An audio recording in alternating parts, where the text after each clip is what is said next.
ازيكم يا حبايب قلبي؟ عاملين ايه؟ يا رب تكونوا بخير. تعالوا نعمل الكبده الاسكندراني على اصولها بطريقه سهله وبسيطه جدا من غير اي افتكاسات كتير. هنعمل الكبده اللي بناكلها من بره بالظبط. جربوها بالطريقه دي هتعجبكم قوي. يلا بينا نسمي بالله ونصلي على الرسول ونبدا الوصفه. بس ما تنسوش تشجعوني بتعليق ولايك حلو منكم كده يرفع لي الفيديو. شايفين شكلها؟ بسم الله ما شاء الله، والله طعمها جميل جدا. معايا هنا بقى راس من الثوم وعليها فلفل اخضر بس، وهدقهم.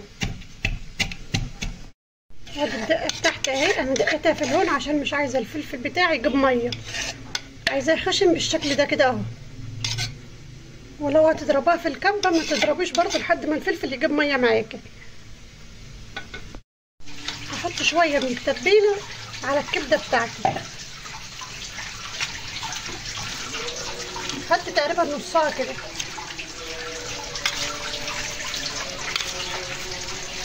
بالشكل ده كده اهو. وهسيبها 5 دقايق كده في التتبيله.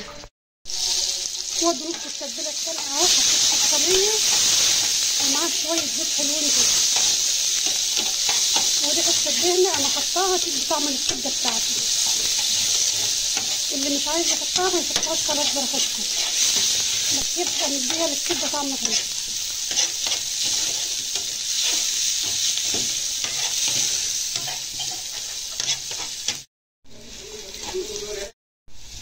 بعد ما التوم خد التشويحه هنزل بقى بالكبده بتاعتي. ولازم النار بتاعتك تكون عاليه قوي عشان الكبده ما تجيبش ميه وتبقى عامله زي المسلوقه بالشكل ده كده، ومش هحرك فيها كتير. انا بس هفرطها عن بعضها بس كده في الاول اهي.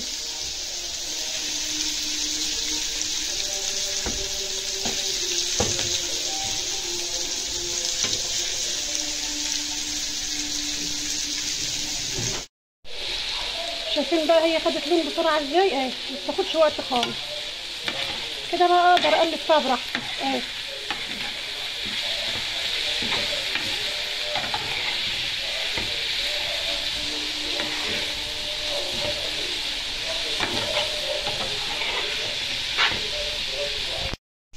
هضيف لها بقى التوابل بتاعتها، والتوابل هنا بسيطه ما فيهاش اي افتكاسات عشان انا مش عايزه اضيع طعم الكبده بتاعتي بكتر التوابل. معايا هنا معلقه صغيره من الشطه، ومعلقه فلفل اسمر، معلقه كمون، ومعلقه كزبره ناشفه، ومعلقه ملح. من كل حاجه معلقه صغيره على حسب الكميه اللي انت عاملاها. انا عامله نص كيلو من الكبده.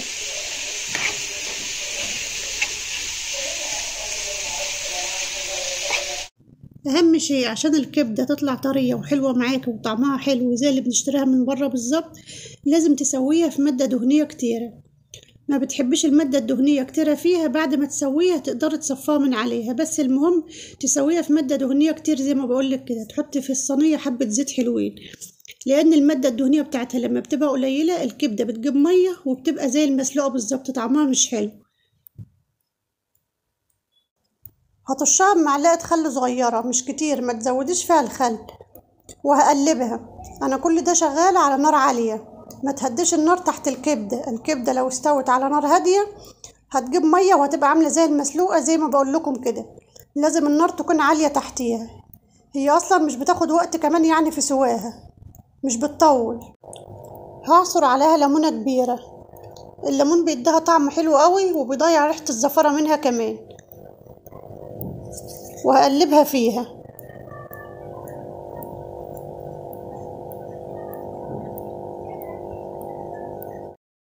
هنزل بقى بفلفل مقطعاه رفيع بالشكل ده كده، وتكون مقطعاه رفيع جامد،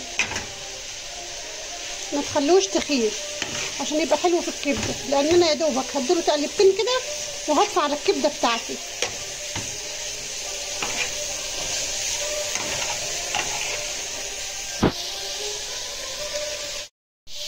ريحتها جميله جدا، جربها بالطريقه دي هتعجبك قوي. دي بقى الكبده الاسكندراني على اصولها، لا بيتحط لها بقى بصل ولا توابل كتير ولا الحاجات دي كلها. بتتعمل بطريقه بسيطه بالشكل ده كده من غير اي افتكاسات خالص، بيبقى طعمها حلو قوي.